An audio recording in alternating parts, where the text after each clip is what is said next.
السلام علیکم۔ امید ہے آپ ایمان اور صحت کی بہترین حالت میں ہوں گے۔ اللہ تعالیٰ فرماتے ہیں روزہ میرے لیے ہے۔ جس عمل کا بدلہ خود اللہ رب العالمین کی ذات اقدس ہو، اس کی فضیلت اور برتری کا کون اندازہ لگا سکتا ہے؟ لیکن روزہ رکھنے کے دوران جو ہدایات دی گئی ہیں ان کا بھرپور اہتمام لازمی ہے۔ فرمایا گیا ہے جس کسی نے روزے کی حالت میں جھوٹ بولنا اور اس پر عمل کرنا نہ چھوڑا، وہ جان لیے کہ اللہ کو اس بات کی کوئی ضرورت نہ تھی کہ وہ شخص بس اپنا کھانا پینا چھوڑ دے۔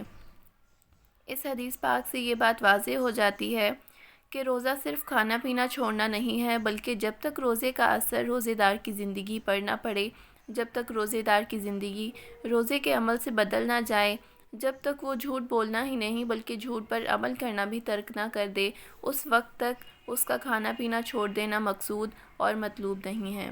آج ہم جس ماحول میں روزہ رکھ رہے ہیں، ہم اگر زبان پر کنٹرول کر کر جھوٹ بولنے سے پرہیز بھی کریں تو جس نظام کے تحت ہم زندگی گزارنے پر مجبور کر دیے گئے ہیں، اس کی بنیاد ہی جھوٹ پر ہے۔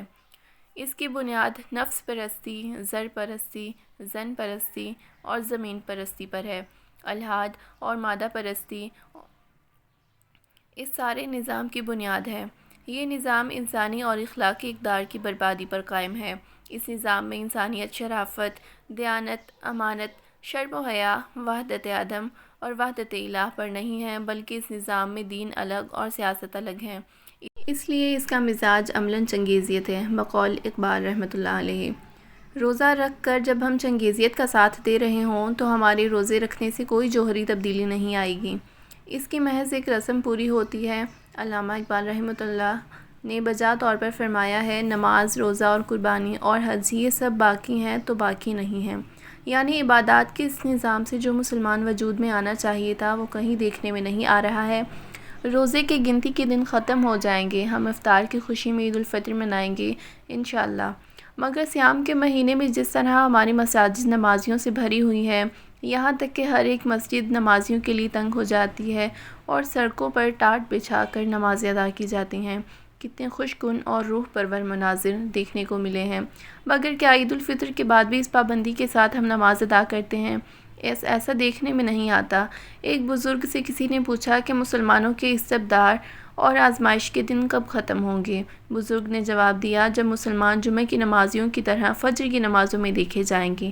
ماہ مبارک میں نمازوں کا اہتمام کرنے والوں کو جان لینا چاہیے کہ نماز ہر وقت اسی طرح فرض ہے جس طرح رمضان کے مہینے میں فرض ہے۔ اس میں کوئی استثناء نہیں ہے۔ نماز ایمان کا اولین عملی مظہر ہے۔ جہاں ایمان ہوگا وہاں لازماً نماز بھی ہوگی۔ قرآن پاک میں ایمان کے بعد سب سے پہلے تذکرہ نماز کا آیا ہے۔ مثلاً ہاں جو لوگ ایمان لے آئے اور نیک عمل کریں اور نماز قائم کریں اور زکوٰۃ دیں، ان کا اجر بے شک ان کے رب کے پاس ہے اور ان کے لیے کسی خوف اور رنج کا موقع نہیں۔ جو لوگ کتاب کی پابندی کرتے ہیں اور جنہوں نے نماز قائم رکھی ہے، یقیناً ایسے نیک کردار لوگوں کا اجر ہم ضائع نہیں کریں گے، مگر اس نے نہ سچ مانا اور نہ نماز پڑھی، یعنی ایمان کا بیج ہی نہیں پڑا تو نماز کا پودا کہاں سے نکلے گا؟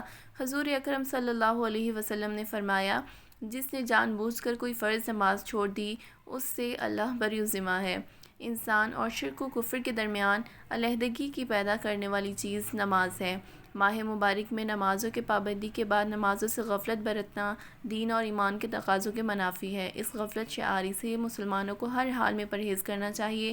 عید الفطر کے بعد بھی نمازیوں کا اہتمام اور پابندی برابر اسی طرح ہونی چاہیے جس طرح رمضان المبارک میں ہوتی ہے۔ وما توفیقی الا باللہ العلی العظیم۔ امید ہے ویڈیو آپ کو پسند آئی ہوگی، سو کائنڈلی ویڈیو کو لائک اور چینل کو سبسکرائب کریں۔ Thanks for watching. ملتے ہیں مزید کسی اچھی سی ویڈیو کے ساتھ، تب تک کے لیے اپنا بہت سارا خیال رکھیں، دعاؤں میں یاد رکھیں۔ فی امان اللہ۔